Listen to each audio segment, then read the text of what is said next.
Thank you. The greatest asset that I have to support the conversation on what we need to do to prevent, reduce, and end homelessness in this country is my story. In 1989, I was that quintessential person you would have walked by in the streets of East Vancouver. I had dirty, matted hair. I lived under the Georgia Street Viaduct. I struggled with mental health and addiction. I never thought that I would ever be in this kind of a place today. I am here today because of a community investment gone correct. I'm here today because systems and supports were there for me to help me exit and move on with my life. Inside me, all of that time was a possibility, but I couldn't access that on my own. And it's here, people in this room, and the things that you're standing for. I'm so humbled to be here today, and my life is a testament that we can make those changes and move forward. I grew up in a very normal middle-class Canadian family. My father died when I was 35. He was the breadwinner of the family. My mom was a homemaker. All of a sudden, our life was lifed. Our family was rocked. We found ourselves dealing with poverty, dealing with insecurity. My mom remarried quickly. She had 3 children to raise and a mortgage and no insurance. The man that came into the family next was a violent, abusive alcoholic. And so at a very young age, we had all of this family insecurity. And as I began to get older, I was searching for myself out in the world, and I wanted to connect. I wasn't getting that connection at home. Not every childhood and not every home is created equally. And if we don't build resiliency within children at a young age, some of the predictable things happen. At 15, I left home. At 15, I quit school. At 10 years old, I was experimenting with drugs. So I was having this really rocky start to life. But at 15 years old, I did not have the skill set to manage my own life out in the big world. And so I left and I began to experience periodical homelessness. I began couch surfing. I began putting myself in compromised situations. At 16, I went to prison for the first time. By the time I was 18, I'd worn my welcome out in Barrie, Ontario, and I decided to go to Vancouver. I got on a Greyhound bus in Toronto, and I landed in Vancouver 3.5 days later. And I landed into a big city, and I was a kid from a small town, and I had no idea what was waiting for me. And within a very short period of time, I found myself wrapped up in the downtown east side and living under the Georgia Street Viaduct. I was a frequent user of shelters. I was a frequent user of food banks. I was a frequent user of all of the associated and related frontline resources. I was loved when I was hard to love. I was supported when I didn't have the ability to support, take care, and protect myself. Now, the difference for me is that I had a mom that wouldn't quit.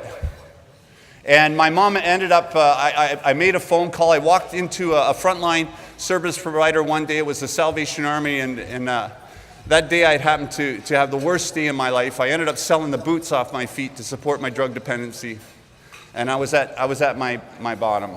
And I reached out and I said a little prayer, and I asked for help. And what happened the next day is I walked into the Salvation Army, and they asked me how they could help me, and I said, will you help me connect with my mom? I knew if I connected with my mom that she would be able to help me. And so I called, and mom just had one question. She said, are you willing to do the work? And I said, I am. And so she flew from Barrie to Vancouver. She met me on the corner of Main and Hastings. She gave me a little kiss on the cheek, and she said, I love you, son. Let's get you the help that you need. The thing that keeps me awake at night is how many people have that same possibility, but they don't have my mom. You know? And that drives the work that I do today. Mom brought me back to Ontario. I continued to struggle with addictions and mental health until one night I had a crisis. I had a 9mm pistol, and I was in my mom's basement. She walked into the room. She was quite distressed by what she saw. She called the Ontario Provincial Police, and dispatched that night was a guy who I believe saved my life. The on-scene officer was a guy named Constable Scott McLeod, and I believe that Scott was 25 years ahead of the mental health bell curve. And what he saw when he met me is he saw the difference between a man who was a threat versus a boy who was in crisis. And Scott worked to diffuse the situation. You know, too often we turn on the television and we see stories of what happens when police get it wrong, but my story is the story of what happens when they get it right. Scott created an opening in my life. He got me to RVH, where they worked on me in the mental health unit. That opened a door for me to go to detox and eventually to full-time treatment down in Belleville, Ontario. After 6 months of sobriety, I entered into a full program at Loyalist College, and 4 years later, I graduated with a 3.94 GPA and 2 diplomas.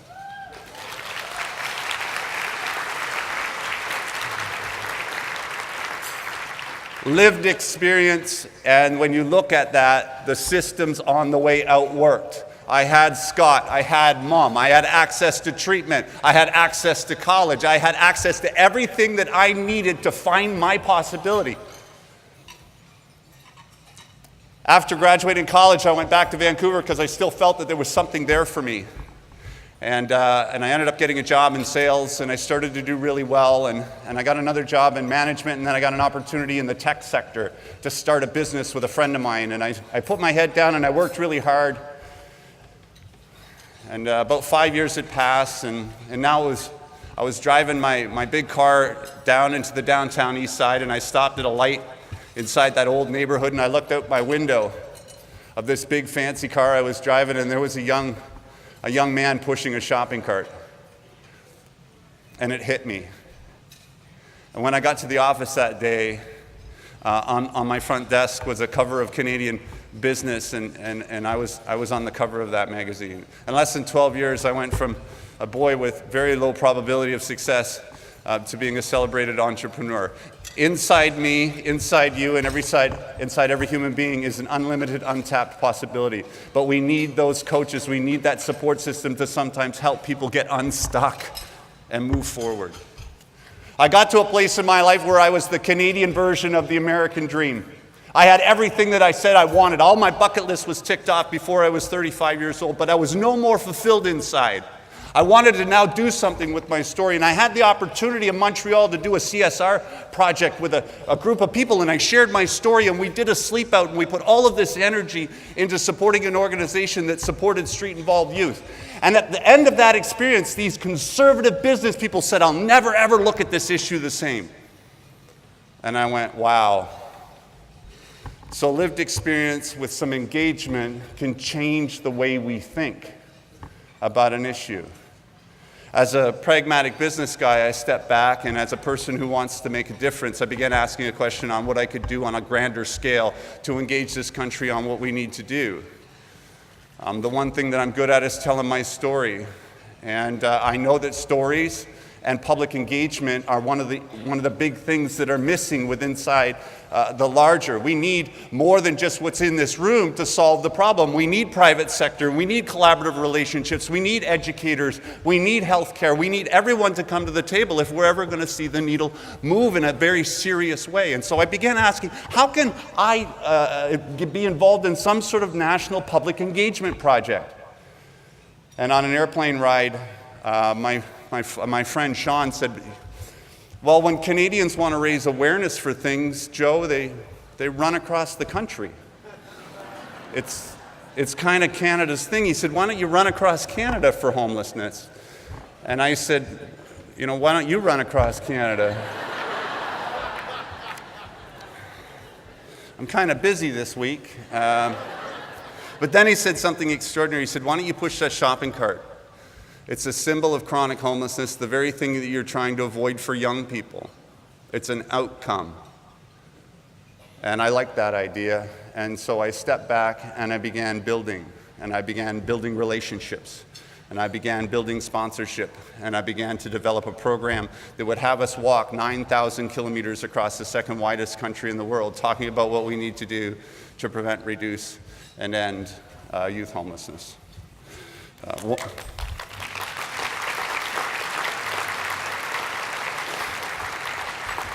We built a very strong relationship with A Way Home. We built a strong relationship with the Canadian Observatory on Homelessness to define what it was that we wanted to do and what it is we wanted to champion. At the end of the day, we need to build these unified collaborative relationships. One of our biggest partnerships in this country is with the Ontario Provincial Police. And so we've managed to make it 186 days across the country. We're resting right now in Niagara Falls, and I have to leave here today to go meet with the Niagara Police Department in order to work on some permits, because tomorrow I'm walking beside Niagara Falls. I'll continue this walk across the country, and we have opportunities to engage with some of you. We're heading into Southern Ontario, then we're turning around and coming back, and then we're heading west. I have another 11 months to go before we reach Vancouver next year. I want to thank Tim. I want to thank the Canadian Alliance. I want to thank Mr. Ballard for being here today. I want to thank all of you for the contribution you make. And in closing, I want to say this. There are 3 windows upon which we can view the issue of homelessness. There is the window of compassion and empathy, that it's the right thing to do to support everyone, no matter what their personal circumstances. And I know I don't have to sell that message in this room. But then there's another message, or another window that we look through, and that is the window of pragmatism, that we need to take a look at solutions that are long-term, that are sustainable, that make sense, that are driven by data, that are driven by proven models. And then there is the window of indifference. We can end homelessness if we want to, but we must look through window number 1 or window number 2. The push for change exists to get rid of window number 3.